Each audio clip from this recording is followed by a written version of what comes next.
পোস্ত নামটা শুনলেই কিন্তু জিভে জল চলে আসে।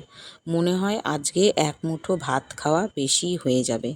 আজকে তোমাদের সঙ্গে শেয়ার করছি পটল পোস্ত রেসিপি। আমি অতটা পোস্ত ভালোবাসি না, তবুও ঘটিদের সঙ্গে থেকে থেকে পোস্ত খাওয়া শিখে গেছি।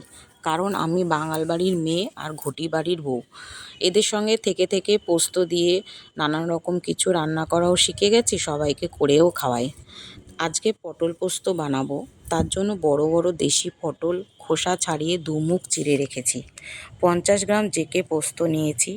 যত রকমই পোস্ত খেয়েছি কিনা, জেকে পোস্তর মতো স্বাদ কোনো পোস্ততেই হয় না। তোমরাও চেষ্টা করবে জেকে পোস্ত দিয়েই পোস্তর যে কোনো রেসিপি বানানোর।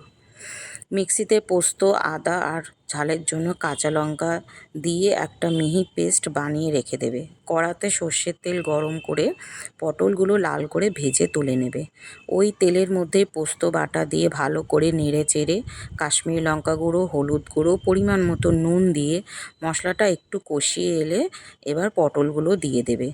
পটলগুলো দেওয়ার পরে অল্প মশলা ধোয়া জল দিয়ে নেড়ে চেড়ে আবারও বেশ কিছুটা পোস্ত বাটা ধোয়া জল দিয়ে কিছুক্ষণের জন্য ঢাকা দিয়ে রাখবে। কিছুক্ষণ পর দেখবে তেল ছেড়ে এসে গা মাখা হয়ে গেছে।